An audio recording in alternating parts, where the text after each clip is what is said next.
Just this weekend, we saw the family jewels from Marina and the Diamonds turn 10 years old. I have not been a part of Marina's journey since 2010. I got onto her music pretty late, to be honest, and it was only really because of one of my friends was constantly telling me to listen to Marina, constantly pushing that agenda down my throat. And eventually I caved in and realised actually Marina and the Diamonds is pretty damn good. The family jewels in particular for me, I don't particularly enjoy Electra Heart, and I think Fruit is really good as well actually. I think Fruit is probably her second best behind the family jewels, and then the new one that came out last year, we don't talk about that one. We don't talk about that one, no.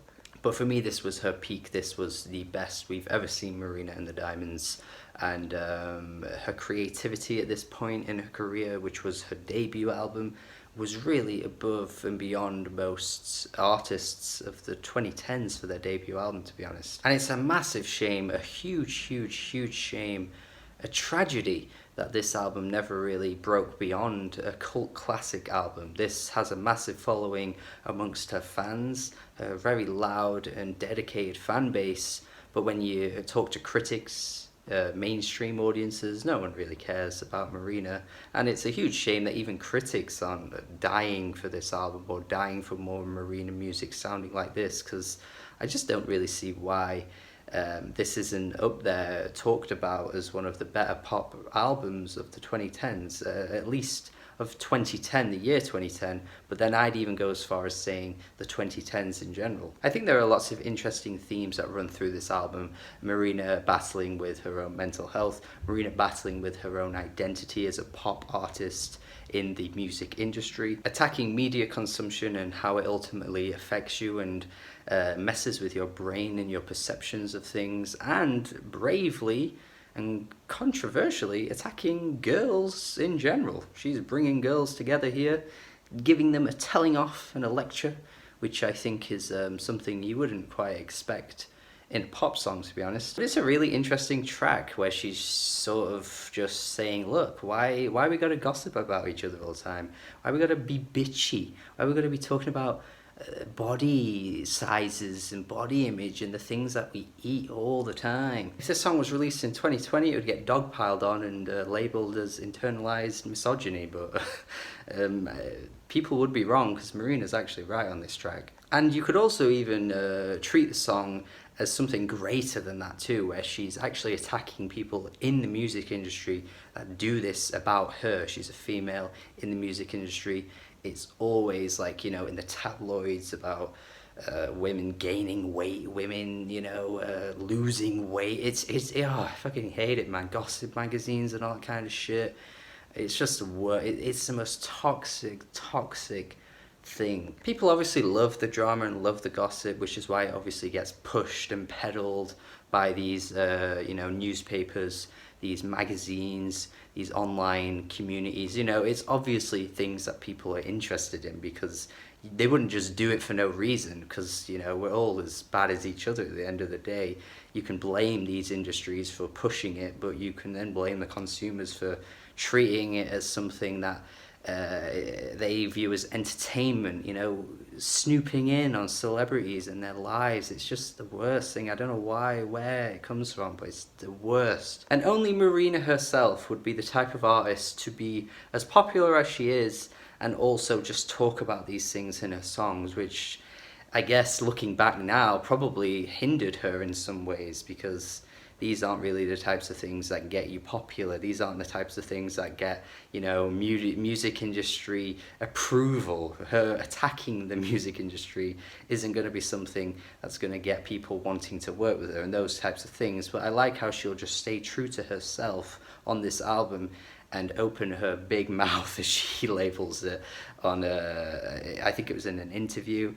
She said that Mowgli's Road is an interesting track where she's battling her brain in the sense that she's trying to figure out what kind of artist does she want to be. She wants to be this big pop star, this bubblegum pop star in a sense, but on the other hand, she wants to be herself, remain true to herself, and be weird and quirky, just like she is all over this album. But you can gain that little bit of a reference from the title of the song as well, Mowgli's Road. Mowgli being from the Jungle Book, and in the Jungle Book you see that as well with his character, where he just wants to be free-spirited, live in the jungle, live with the animals, live with Baloo the bear, but ultimately he kind of has to take the other path and go down the road of a normal life and live as a human. Does Marina want to have that fun, weird life, or does she want to just be like everyone else in the music industry and release regurgitated, generic pop songs, which I guess when you look at Electra Heart, she sort of succumbed to that in a way, because they were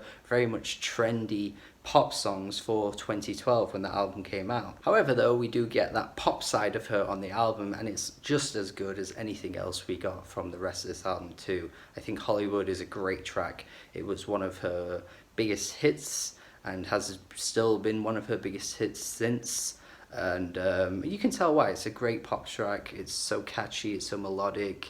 The chorus is infectious. Here she's talking about Hollywood's lifestyle and the glamour of everything sort of infecting her brain, and how she views it all as like this amazing way to live, when it really is just overly glamorized and it's nowhere near as good as it's made out to be. It makes you then think about your own life and hope one day you'll be living in a movie scene, when really, in reality, life is just not like that at all. And again, when you look at 2010 and who was huge at the time, and even today who's huge now, no one's really bringing these things up in their songs, which is what I think is the biggest draw of Marina. She just has such an interesting way of wording things and looking at things differently. On the track Are You Satisfied, even with that, satisfaction of being finally at the point where she can make music and be that pop star, she's still questioning, are you satisfied with this type of lifestyle?